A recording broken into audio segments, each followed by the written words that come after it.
जरा सोचिए, हमारे चारों ओर की दुनिया, सड़कों पर दौड़ती गाड़ियां, रात में जगमगाते शहर, फैक्ट्रियों में बनता सामान। क्या हो अगर ये सब अचानक एक दिन रुक जाए? सुनने में अजीब लगता है ना, पर ऐसा सच में हुआ था। चलिए इसी कहानी की गहराई में चलते हैं। रातों रात पेट्रोल पंपों पर मीलों लंबी लाइनें लग गईं। बड़ी बड़ी फैक्ट्रियों ने काम करना बंद कर दिया और तो और अमेरिका जैसी बड़ी बड़ी अर्थव्यवस्थाएं घुटनों पर आ गईं। लोगों की जिंदगी मानो एक झटके में ठहर सी गई थी। इसी एक घटना ने दुनिया को एहसास दिलाया कि तेल की असली ताकत क्या है।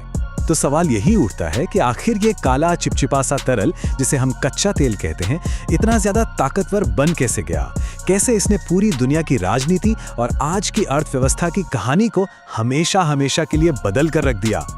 देखिए, तेल हमेशा से इतना जरूरी नहीं था। हजारों सालों तक तो ये धरती से निकलने वाला बस एक अजीब सा चिपचिपा पदार्थ माना जाता था। किसी ने सोचा भी नहीं था कि एक दिन ये दुनिया की सबसे बड़ी जरूरत बन जाएगा। इसका ये सफर बहुत लंबा और काफी दिलचस्प रहा है। इसकी कहानी शुरू होती है बहुत पहले, 347 ईस्वी में चीन से, जहां बांस के पाइप से तेल निकाला जाता था। लेकिन असली क्रांति तो 1859 में अमेरिका में हुई। और फिर 20वीं सदी आते आते जैसे ही मिडिल ईस्ट में तेल के भंडार मिले, दुनिया में ताकत का पलड़ा एक तरफ से दूसरी तरफ झुकने वाला था। अब ये कहानी सिर्फ अमेरिका की नहीं, बल्कि पूरी दुनिया की बनने जा रही थी। पर तेल ने हर देश की किस्मत एक जैसी नहीं लिखी। मिसाल के तौर पर ईरान को देखिए।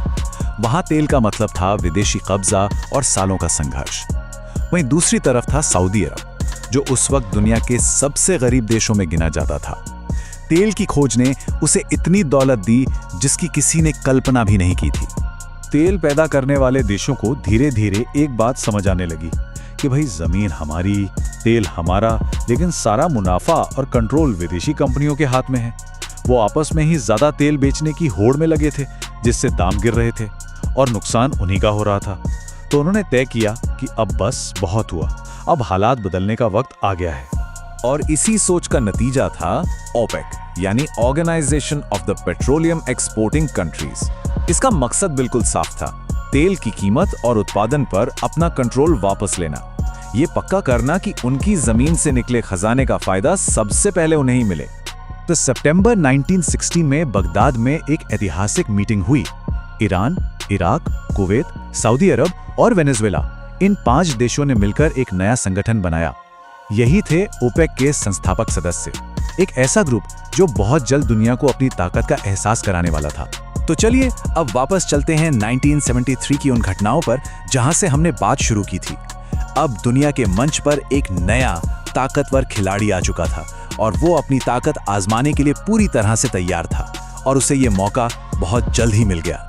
इस पूरे संकट की चिंगारी सुलगे मिडिल ईस्ट में। योम किप्पुर युद्ध छिड़ा हुआ था, जहां एक तरफ सीरिया और मिस्र थे और दूसरी तरफ इजराइल। अमेरिका और कई पश्चिमी देशों ने इस जंग में इजराइल का साथ दिया।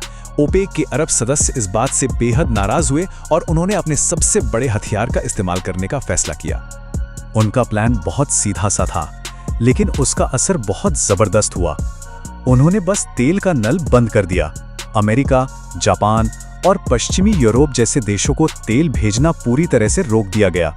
नतीजा, दुनिया भर में तेल की सप्लाई में अचानक कमी आ गई और हर तरफ अफरा तफरी मच गई। इसका असर अविश्वसनीय रूप से तेज और जबरदस्त था। जब तक ये प्रतिबंध हटा, सिर्फ कुछ ही महीनों के अंदर तेल की कीमत $3 प्रति बैरल से बढ़कर सीधे $12 प्रति बैरल तक पहुंच गई थी। मतलब सीधा सीधा 400% की बढ़ोतरी। ये कोई छोटा मोटा झटका नहीं था, ये एक आर्थिक सुनामी थी जिसने पूरी दुनिया को हिलाकर रख दिया था। इसने हमेशा के लिए साबित कर दिया कि तेल सिर्फ एक सामान नहीं, बल्कि एक बहुत ताकतवर सियासी हथियार भी है। इस संकट ने तेल पैदा करने वाले देशों को तो अविश्वसनीय रूप से अमीर बना दिया, लेकिन इस ब्लैक गोल्ड का एक स्याह पहलू भी है, एक डार्क साइड। तेल पर हमारी दुनिया की निर्भरता की एक बहुत भारी कीमत भी चुकानी पड़ी है। एक तरफ तो ये तस्वीर है कि तेल ने पूरे के पूरे देशों की किस्मत बदल दी।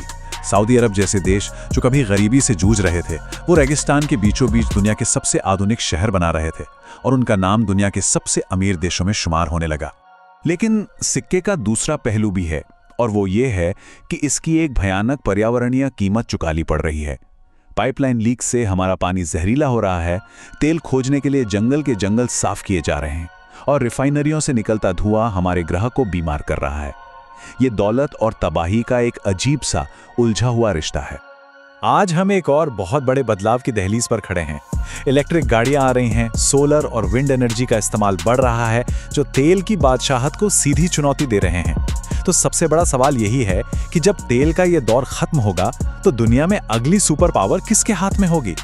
और क्या हम इतिहास से सबक लेकर पुरानी गलतियों को दोहराने से बचेंगे?